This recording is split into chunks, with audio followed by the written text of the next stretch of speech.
వాళ్ళ తరపునొచ్చి కావాలని మన ఇంట్లో తిష్ట వేసింది. ఎందుకు? ఏదో ఉంది, ఏదో చెయ్యాలనుకుంటుంది. మీకు తెలుసు కానీ చెప్పడం లేదు. నాకు తెలీదు కానీ తెలుసుకుంటాను. ఆమెకు తెలీదు ఈ భాను అన్నీ తెలుసుకుంటుందని. Good night.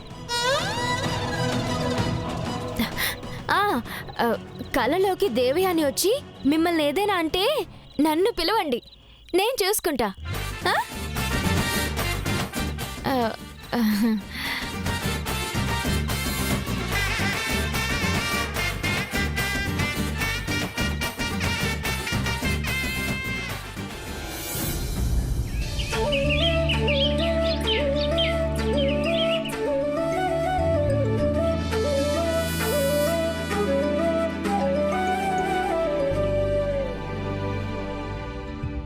నేను వస్తా. ఎక్కడికి? నువ్వెక్కడికి? ఎక్కడికి వెళితే అక్కడికి వస్తావా? నీ నీడలాగే వెంటాడతా. నేడేం చేస్తుంది? నేల మీదే పడి ఉంటుంది. అలాగే అనుకో. నీడ గోడ మీద పడితే నిలబడ్డట్టే కనపడుతుంది కదా. నీ గోడంతా నాకెందుకు కానీ నేను జాగింగ్కి వెళ్తున్నాను. నేను జాగింగ్కి వస్తా, నీకేం అభ్యంతరం లేదు కదా. ప్రపంచంలో నేను ఒక్కడనే జాగింగ్ చేయాలన్న రూల్ ఏమీ లేదే. నిరభ్యంతరంగా రావచ్చు. రా నీడా. అయితే పద.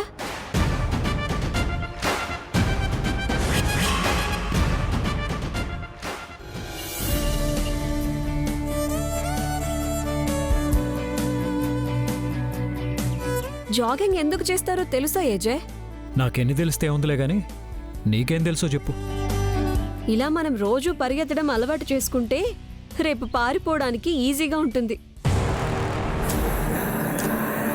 పారిపోవడానికా? అవును.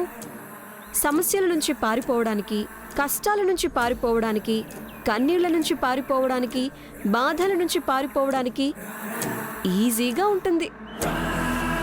సమస్యల నుంచి పారిపోయే వాళ్ళని పిరికి వాళ్ళు అంటారు. కష్టాల నుంచి పారిపోయే వాళ్ళని చేతకాని వాళ్ళు అంటారు. కన్నీళ్ల నుంచి బాధల నుంచి పారిపోయే వాళ్ళని అసమర్థులు అంటారు. ఈ ఏజే అసమర్థుడు కాదు, పిరికివాడు కాదు, చేతగానివాడు అంతకన్నా కాదు. జాగింగ్ చేయడం వల్ల పరిగెత్తడం కాదు అలవాటయ్యేది. మైండ్ ఫ్రెష్ అయ్యి పాజిటివ్ థింకింగ్ అలవాటు అవుతుంది. కాన్ఫిడెన్స్ పెరుగుతుంది. జీవితంలో డిసిప్లిన్ అలవాటు అవుతుంది. అన్నిటికంటే ముఖ్యంగా ఒంట్లో కొవ్వు కరుగుతుంది. ఇప్పుడేగా మొదలుపెట్టావు, పోను పోను నీకే తెలుస్తుంది.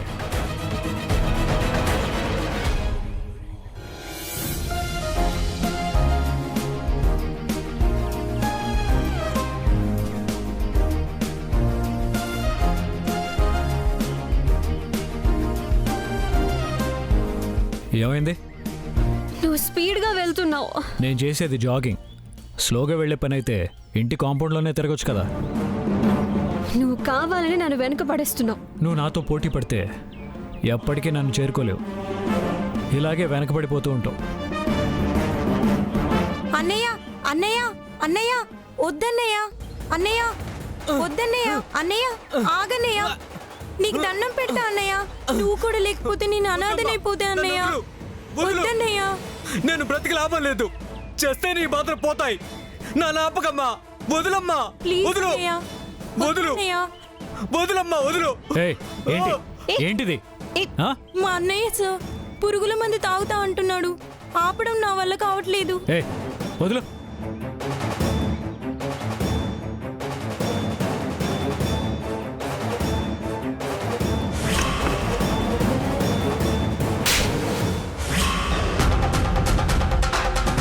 ఏమైంది? ఎందుకు ఇంత పిచ్చి పని చేస్తున్నావు? అంత కష్టమే వచ్చింది నీకు? నేను బ్రతికుంటే అప్పులు వాళ్ళు మాటలతో చంపేస్తున్నారు సార్. వ్యాపారంలో నష్టం వచ్చింది. ఆ నష్టాన్ని పూడ్చుకోవడానికి బాగా అప్పులు చేశాను సార్. అయినా బిజినెస్లో లాస్ వచ్చింది. అప్పులు తీర్చడానికి ఏ ఆధారం లేక ఇప్పుడు చావు తప్ప ఏ గతి లేదనుకున్నాను సార్. నువ్వు చచ్చిపోతే అప్పులు వాళ్ళు నీ కుటుంబాన్ని వదిలేస్తారా అని అనుకుంటున్నావా?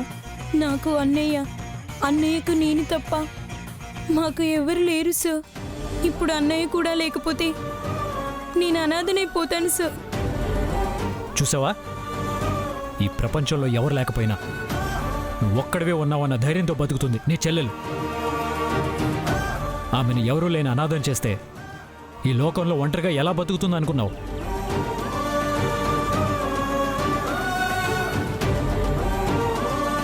ఈ ప్రపంచంలో ఎవరి సంపాదన వాళ్ళదే, ఎవరి బతుకు వాళ్ళదే. నీకొచ్చిన సమస్యకి సానుభూతి చూపిస్తారే తప్ప నీ అప్పులు ఎవరూ తీర్చరు. రేపు అప్పుల వాళ్ళందరూ నీ చెల్లెల మీద ఒత్తిడి తీసుకొస్తే ఒంటరిగా ఎవరికన్నా సమాధానం చెప్తుంది? నువ్వు చేసిన పనికి నీ చెల్లెలు చివరికి నువ్వు నడిచిన దారిలోనే నడిచి ఆత్మహత్య చేసుకోవాల్సిన పరిస్థితి వస్తుంది.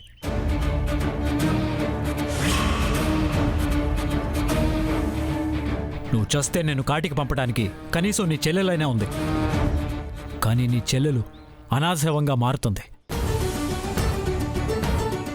అలా ఆమె దిక్కులేని చావు చావటం నీకిష్టమేనా? నీకు అప్పిచ్చిన వాళ్ళందరూ కోట్లు మూలుగుతుంటే అందులో ఎంతో కొంత వడ్డీకి ఇచ్చిన వాళ్ళు అయి ఉండరు. వాళ్ళకి భార్య, పిల్లలు, సంసారాలు ఉంటాయి కదా. కూతురు పెళ్లి కోసమో, కొడుకు చదువు కోసమో కూడబెట్టుకున్న డబ్బు నీతో ఉన్న పరిచయంతోనో, నీ మీద ఉన్న నమ్మకంతోనో అప్పుగా ఇచ్చుంటారు. నువ్వు వాళ్ళ డబ్బు వాడుకుని ఇలా అర్ధాంతరంగా చచ్చిపోతే నీ మూలంగా వాళ్ళ కుటుంబాలు కూడా రోడ్డున పడతాయి. నీ అప్పులకి, నీ తప్పులకి నువ్వే బాధ్యత తీసుకోవాలి తప్ప ఎవరో వచ్చి బాధ్యత తీసుకోరు. నీలాగే చాలామంది అప్పులు తీర్చడానికి అదనంగా కష్టపడి డబ్బులు సంపాదించాలనుకోరు. అప్పులు తీర్చలేమని భయపడి మొహం చాటేస్తారు. దాంతో నా అనే వాళ్ళందరూ నీకు దూరం అయిపోతారు.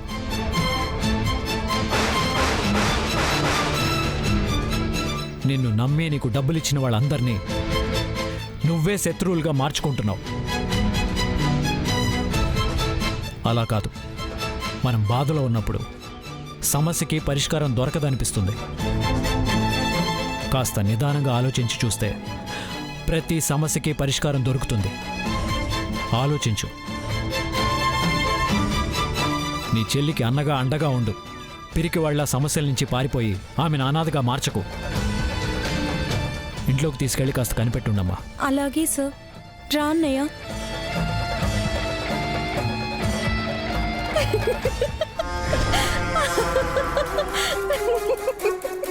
ఏంటి? నీ హితబోధ చూస్తే నవ్వొస్తుంది ఏజే. ఈ నీతి సూత్రాలన్నీ పోయిన ప్రాణాన్ని తిరిగి తీసుకురాలేవు. చచ్చిపోవాలనుకునే వాడిని బ్రతికించవు. వాడు భరించలేని ఆర్థిక ఇబ్బందులు ఉన్నాడని తెలిసి పైసా సాయం చేయలేదు. పైసా ఖర్చులేని సలహాలు మాత్రం చాలా ఇచ్చావు. ఇప్పుడు ఈ క్షణికావేశాన్ని నువ్వు మాటలతో మాయపుచ్చి ఉండొచ్చు. కానీ ఇంటికి వెళ్ళగానే అప్పుల వాళ్ళు సిద్ధంగా ఉంటారు. మళ్ళీ సమస్యలన్నీ చుట్టుముడతాయి. అప్పుడు నీ మాటలేమీ వినిపించవు. అప్పుల వాళ్ళ తిట్లు మాత్రమే వినిపిస్తాయి. ఆ సమస్యలు తట్టుకోలేక మళ్ళీ ఆత్మహత్యకు పాల్పడితే మనలాంటి వాళ్ళు ఆపడానికి రెడీగా ఉండరు కదా. అప్పుడేం చేస్తావు? అప్పటికైనా ఆ చెల్లి అనాథగా మారాల్సిందే. చివరికి దిక్కులేని చావు చావాల్సిందే. నీకు చేతనైతే సమస్యను సాల్వ్ చేయి. ఈ టెంపరీ ప్రయత్నాలు కాదు. నువ్వు నెగిటివ్గా ఆలోచిస్తున్నావు, అందుకే అలా అనిపిస్తుంది. నేను పాజిటివ్గానే ఊహిస్తున్నాను. అందుకే నాకు అతనిలో మార్పు వస్తుందన్న నమ్మకం కలిగింది. అతను ఆత్మవిశ్వాసంతో ఈ సమస్యలన్నీ ఎదుర్కొంటాడని నేను నమ్ముతున్నాను. పోరాడి సాధించేవాడే ధీరుడు. ఎవరో ఒకళ్ళ మీద ఆధారపడేవాడు చేతగానివాడు. సార్, ఇందాక మీరు చెప్తుంటే నా సమస్యలు మీకేం అర్థమవుతాయిలే అనుకున్నాను. అందరూ సలహాలు ఇచ్చేవాళ్లే తప్ప సాయం చేసేవాళ్ళు ఎవ్వరూ లేరు అనుకున్నాను. కానీ ఆలోచిస్తే నేనెంత పెద్ద తప్పు చేయబోయానో అర్థమైంది. ఒక పిరికితనంతో నేను ప్రాణం తీసుకుంటే నా చెల్లెళ్ళు బ్రతుకు అన్యాయం అయిపోయేది. ఏదైనా సరే బ్రతికి సాధించాలనిపించింది. నాకు అప్పు ఇచ్చిన వాళ్ళ ఇళ్ళకెళ్తాను సార్. రాత్రి పగలు కష్టపడి కొద్ది కొద్దిగా అప్పు తీరుస్తానని వాళ్ళకి నేను మాటిస్తాను సార్. నా చెల్లెలు పెళ్ళైనా నా డబ్బుతో చేస్తాను సార్. సమయానికి దేవుళ్ళే వచ్చి నాకు నా బాధ్యత గుర్తు చేశారు. ఈ పిరికితనాన్ని పోగొట్టారు. మీ మాటలతో నా సమస్యలన్నిటికీ పరిష్కారం దొరికింది.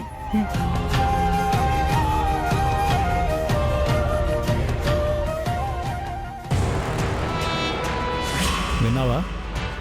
ఏదైనా సరే చెప్తే ముందు వినడం నేర్చుకోవాలి. అందులో నిజం ఎంతుందోనని ఆలోచించాలి. ఎదుటి మనిషి మాటల్ని పాజిటివ్గా తీసుకోవటం అలవాటు చేసుకోవాలి. పద.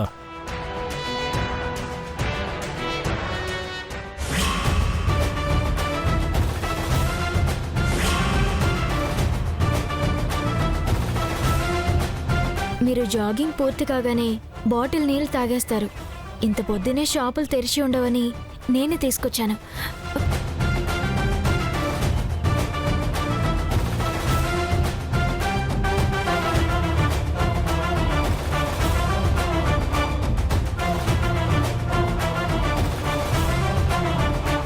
సారీ ఏజే, నాకు జాగింగ్ కంప్లీట్ కాగానే బాటిల్ నీళ్ళు తాగటం అలవాటు.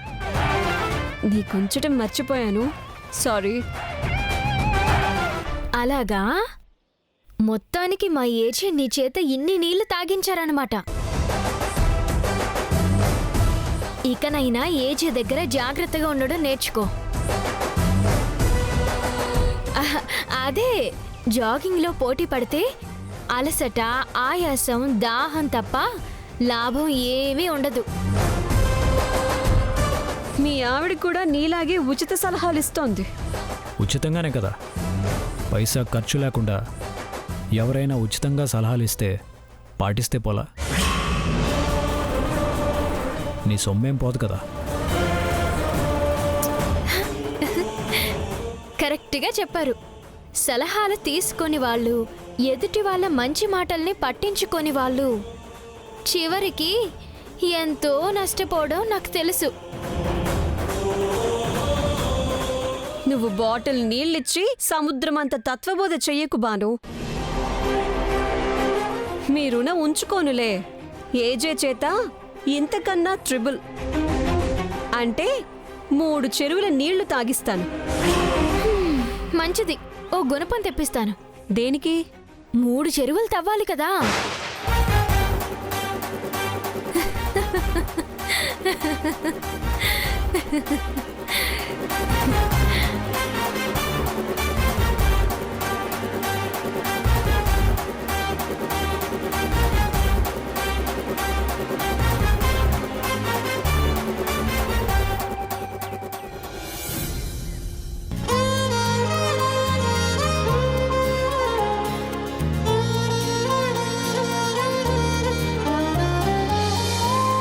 నువ్వు చాలా అదృష్టవంతురాలివి అంజలి. పెళ్లి చేస్తున్నారంటే ఏదో తూతూ మంత్రంగా చేయించి చేతులు దులుపుకుంటారు అనుకున్నాను.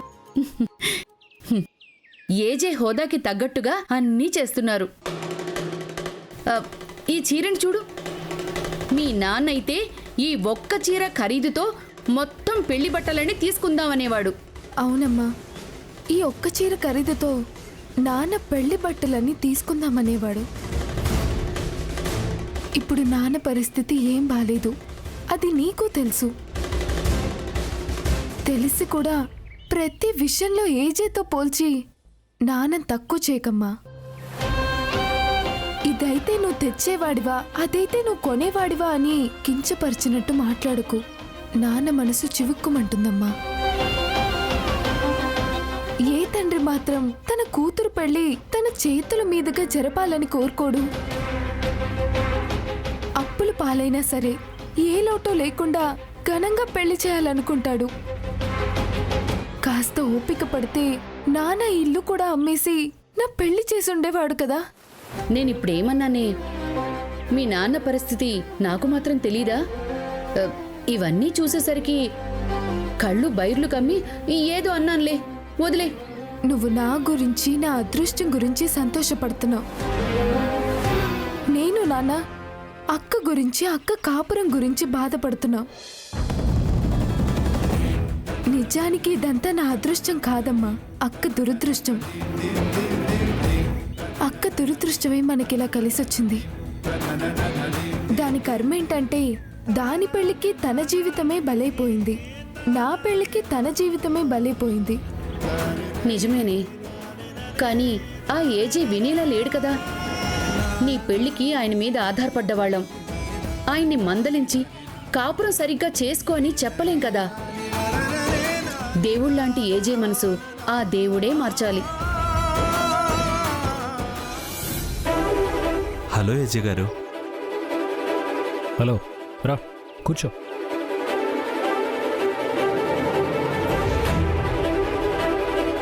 చెప్పు, క్యాపిటల్ అమౌంట్ ఏమైనా తగ్గిందా?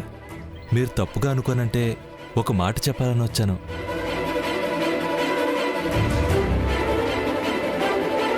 తప్పుగా అనుకునేదైతే తప్పకుండా అనుకుంటాను. అందులో మార్పు ఉండదు, కానీ నీ మాటల్లోనేదో మార్పు కనపడుతుంది. చెప్పు, ఏంటది? మీతో పార్ట్నర్షిప్ క్యాన్సిల్ చేసుకుందామని డిసైడ్ అయ్యాను.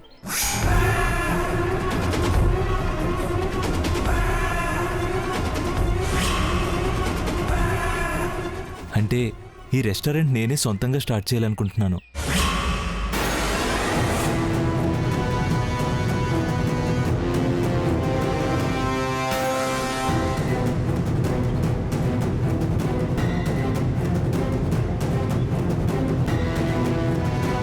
నేనెప్పుడు ఏజే రెస్టారెంట్స్లో ఎవరిని భాగస్తులుగా కలుపుకోలేదు.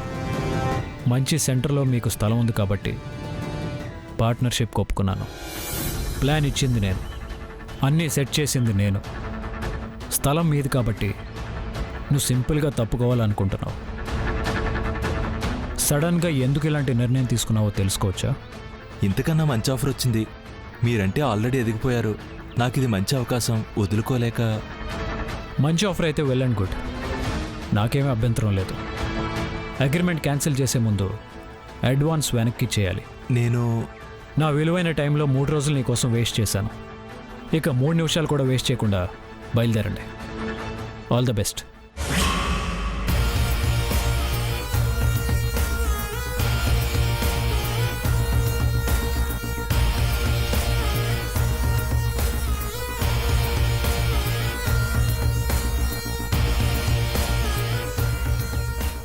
ఏజే, ఏదో జరిగినట్టుంది. నీకు చెప్పాల్సిన అవసరం లేదు. కానీ ఒకటి వినాల్సిన అవసరం ఉంది. ఏంటది? మీ పార్ట్నర్కి వేరే మంచి ఆఫర్ ఎవరిచ్చారో తెలుసా? ఎవరు? నేనే.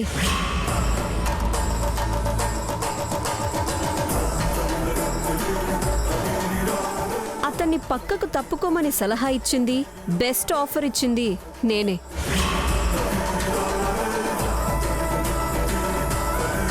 గుడ్.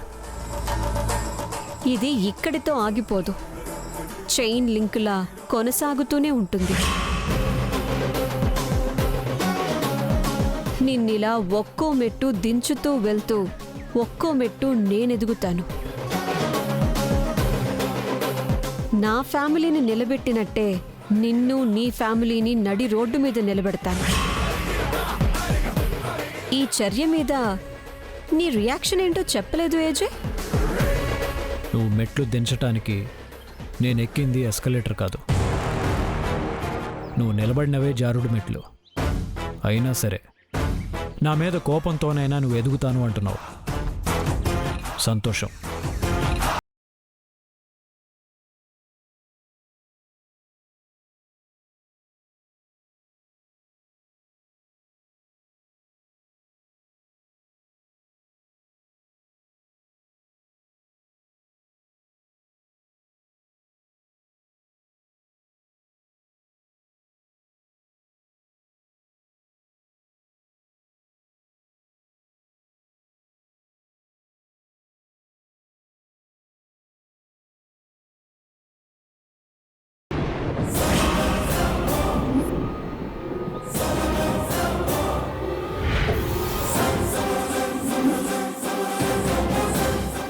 అలా వీళ్ళిద్దరి మధ్య జరిగే యుద్ధం దేవయాని ఇలాంటి ఉద్దేశంతో వచ్చిందా? ఏజేని ఈ కుటుంబాన్ని రోడ్డు మీదకు లాగడానికి ట్రై చేస్తుందా?